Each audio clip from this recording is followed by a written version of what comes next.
if I go to BBC today, BBC's lead story today, as we're doing this, lays out the issues around China with the economic war. It is the BBC, I think, in a brilliant analysis. I thought it was so great. I put it up on my social media like 2 a.m. this morning when I was finished reading it.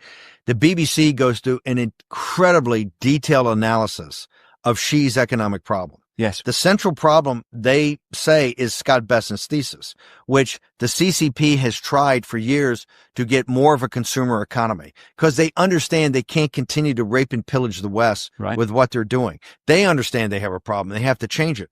Why have they not been able to do that? Because Lao Beijing, old 100 names, understands that they have no guarantee on a social safety network because they don't trust the government. The government can walk in and take their savings at any time. They've had this bank failure. They've already had the real estate collapse. Remember, right now there's probably 3 million, according to the BBC site, I think it's 3 million extra housing apartment units in China today made by this kind of phony propping up of the banks and the construction companies that can't be sold. The real estate net worth, the real estate assets in the country of people's net worth have collapsed by 50 to 80%. These are people who are not communist. Remember, the Chinese people are not communists. They have a very thin layer of a gangster group on top of them. They call themselves communists. They're anything but. They are hardworking people that try to play by the rules. What do? They try to work their jobs with the little bit of money they get because there's no social safety net. They're not sitting out there running around spending every penny. Why? They're good householders. If anybody's seen Rainy Days, it's Lao Beijing. So they sit there and go, hey, I have no guarantee that the government's ever going to be here for my retirement. Because of the one-child policy, I don't have the old days where I had 9 kids that could support me. I've got one child who's probably gone to the city, so I'm on my own. I've also played the game and I invested in real estate. Why?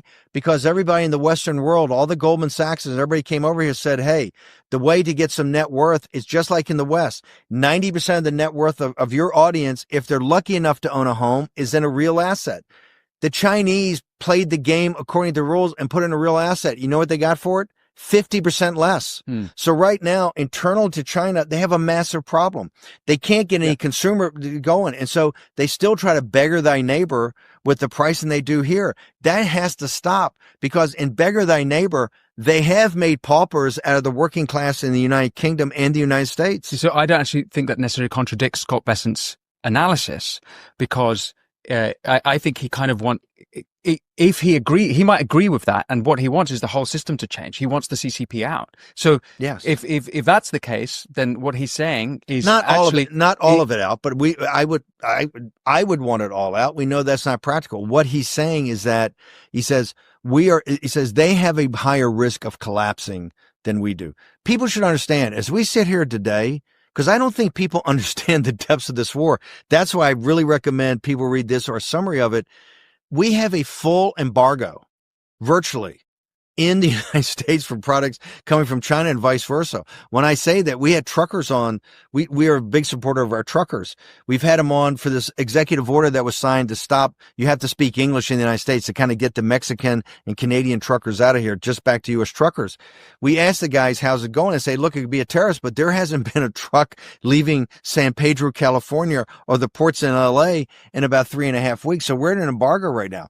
That's why Scott Bessent, I think, is working with the East Asian countries, Japan, Korea, Taiwan, the Philippines, Vietnam, and India to come to initial kind of terms agreed or the architecture of trade deals. It won't be trade deals, but the architecture of it to then use that as leverage against the Chinese to work out a deal. But he's very much agreeing what BBC's analysis is, that Xi's ticking time bomb is the domestic market. And just to go back and reiterate, Lao Beijing is in a terrible situation. If you think about it, in the United Kingdom, in the United States, and in China, the working class people have all had the same situation. Their political leadership fucked them, right? And Lao Beijing's probably the worst because they have the least freedom. They played the game according to the rules that were set.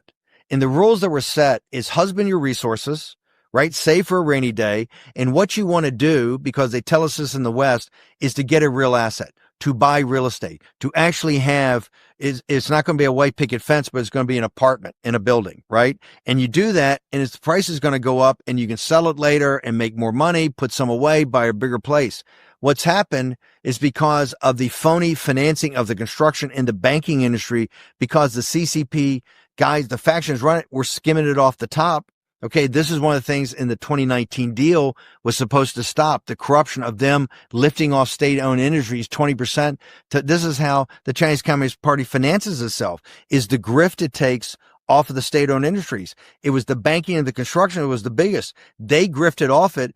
The little guy in China, Lao Baijing, old 100 names, paid for this, and now they're sitting there with all that hard work and all those years with a real asset that's 50% less, and a mortgage is still a ticking time bomb. China has some massive problems. 2 years ago, they put tanks in front of the Bank of China because people would come. You've seen those riots in the lobbies where people come and say, hey, I want my money back from my bank. And the Chinese officials go, well, you got to come back on Monday. Come back next week and we'll talk to you. So